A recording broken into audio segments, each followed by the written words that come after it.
আসসালামু আলাইকুম। মেঘলাস ওয়ার্ল্ডে সবাইকে স্বাগতম করছি। আমি মেঘ, ঢাকা থেকে বলছি। কাছে এবং দূরে, দেশ এবং দেশের বাইরে, যে যেখান থেকে আমার ভিডিওটা দেখছেন, আশা করছি সবাই আল্লাহর রহমতে খুব ভালো আছেন। আমরাও আলহামদুলিল্লাহ খুব ভালো আছি। তো সবসময়ের মতো কিন্তু আজকেও আরেকটা ভিডিও নিয়ে চলে আসলাম। আশা করছি প্রতিদিনের মতো আজকের ভিডিওটাও আমার আপু, ভাইয়া, আঙ্কেল, আন্টিদের কাছে খুব ভালো লাগবে। তো আজকের ভিডিওটা কিন্তু বেশ 2 দিন আগের করা ছিল।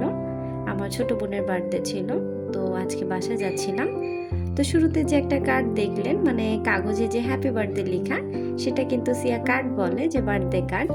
ঘুম থেকে উঠে আমাকে বলছিল যে আমি তো মামুনের জন্য কোনো গিফট রেডি করলাম না, তুমি আমাকে হ্যাপি বার্থডে লিখে দাও, আমি সেটাতে রং করতে চাই মামুনের জন্য।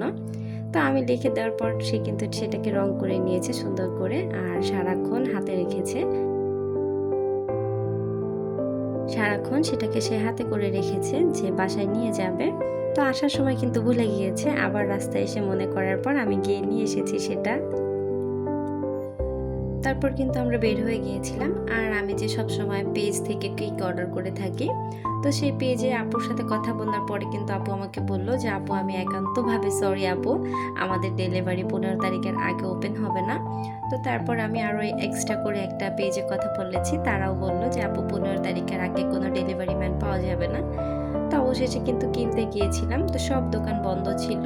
টেস্টি ট্রিট বন্ধ ছিল, আজওয়াজে সেটাও বন্ধ ছিল। তারপরে যে আমাদের এরিয়াতে নতুন এটা করেছে সেক্রেটাকে, অনেকে তো চিনেন। তো তারপর কিন্তু এটা থেকে নিয়েছিলাম, ছোট্ট একটা কেক নিয়েছি। তো বাসায় আমাদের ওই জন্মদিনটা ওইরকমভাবে করে না, তাই আমি শুধু একটা ছোট্ট কেক নিয়ে গিয়েছিলাম। তো যাই হোক, অবশেষে কিন্তু একটা কেক নিয়েছিলাম, আর দোকানের ভিতরে একটু ভিডিও করেছিলাম। ওই যে আয়না দেখলে যা হয়, একটু ভিডিও না করলে তো আর হয় না।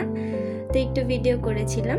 আর ভিডিওটার এই পর্যন্ত আমার যে সকল আপু ভাইয়ারা চলে এসেছেন, এখনো পর্যন্ত একটা লাইক করতে ভুলে গিয়েছেন, তারা প্লিজ একটা লাইক করে আমার ভিডিওটা কন্টিনিউ করুন।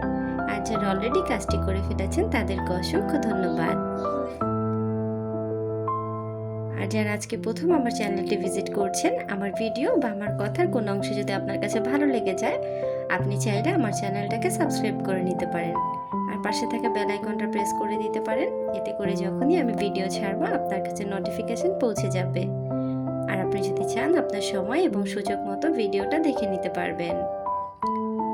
তো আমি তো রেগুলার এই রাস্তা দিয়ে যাওয়া আসা করি, আমি তো ভিডিও করি, ভিডিও এত কাঁপাকাঁপি করে না। তবে আজকে যে রিক্সাটাতে উঠেছিলাম, সেই রিক্সাটাতে হয়তো বা কোনো প্রবলেম ছিল, এত ঝাঁকি লাগছিল, মানে কি যে বলবো, ভিডিও তো দেখাই যাচ্ছে না, এত নড়াচড়া হচ্ছিল।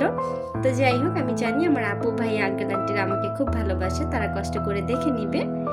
তা আমি কিন্তু তারপর বাসায় চলে এসেছিলাম। আর এই যে আমাদের বার্থডে মোটি, তা আপনাদের ভাইয়া কিন্তু কেকটা যখন নিচ্ছিল, তখন কিন্তু ভাইয়ারা জিজ্ঞেস করেছে যে ভাইয়া কি লিখে দিব, তখন বলছে হ্যাপি বার্থডে মোটি লিখবেন। তো দোকানে যে ভাইয়াগুলো ছিল ওরাও কিন্তু খুব হেসেছে যে ভাইয়া মোটি লিখবে।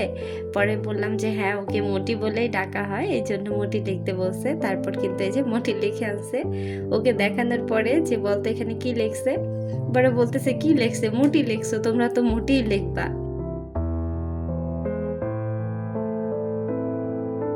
এই যে একটা মোমবাতি, এটা কিন্তু জ্বালানো দেখে সিয়া ভয় পেয়েছিল, ও একটু দূরে চলে গেছে। তারপর কিন্তু আবার কেক কেটেছে। এখানে কিন্তু ওরা 3 জন ছিল, পাশে তো সিয়া, আর বাম পাশে যেটা ছিল ওটা আমার বোনের ছেলে ছিল।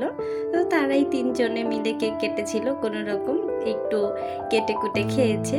আর আমাদের বাসায় বললামই তো এরকম করে এগুলা করা হয় না। তারপরে এই যে আপনাদের ভাই আমার জন্য একটা কাঠগোলাপ থেকে যেন নিয়ে এসেছিল, এখানে 7টা ফুল ছিল। আমার তো কাঠগোলাপ খুব ভালো লাগে, আমার আপু ভাইয়ারা জানো আমি খুব ভালোবাসি কাঠগোলাপ। তো ফুলটা দেখে কিন্তু আমার খুব ভালো লেগেছিল। অসংখ্য ধন্যবাদ তোমাকে এত ভালোবাসা দেওয়ার জন্য। আর সে কিন্তু এটা চুরি করে এনেছিল, আমি কিন্তু বলে দিলাম একটা গাছ থেকে চুরি করেছে সে। আমি কিন্তু পরে জানতে পেরেছি যে এটা অন্যের গাছ থেকে নিয়ে এসেছে না বলে। তো যাই হোক, এদিকে কিন্তু বাসায় চলে যাচ্ছিলাম আমরা। তারপরে এই যে বাসায় আসার পরে কিন্তু ক্ষুধা লেগেছিল, ওখানে যেহেতু সন্ধ্যায় নাস্তা করেছিলাম, রাত হয়ে গিয়েছে, ক্ষুধা লাগাটা স্বাভাবিক। তো ওখানে কিন্তু কিছু খাইনি বলে আম্মু সব কিছুই দিয়ে দিয়েছিল। আমি আবার ফোন করে বলেছিলাম একটু ভর্তা করে রাখতে আমার জন্য, আমি নিয়ে আসবো। তো আমার আপু কিন্তু আবার ভর্তা করে রেখেছিল, এখানে 3 পদের ভর্তা ছিল। তারপরে হচ্ছে ওই গরু মাংসের যে ঝুরা মাংসটা সেটাও রান্না করে দিয়েছিল, আবার নিহারি রান্না করে দিয়েছিল। তো সব কিছু কিন্তু রান্না করে দিয়ে দিয়েছে, আমি কিন্তু খেয়ে আসিনি ওখান থেকে। তো সবার সুস্বাস্থ্য কামনা করে আজকের ভিডিওটা এখানেই শেষ করছি। সবাই ভালো থাকবেন, সুস্থ থাকবেন। আল্লাহ হাফেজ, আসসালামু আলাইকুম।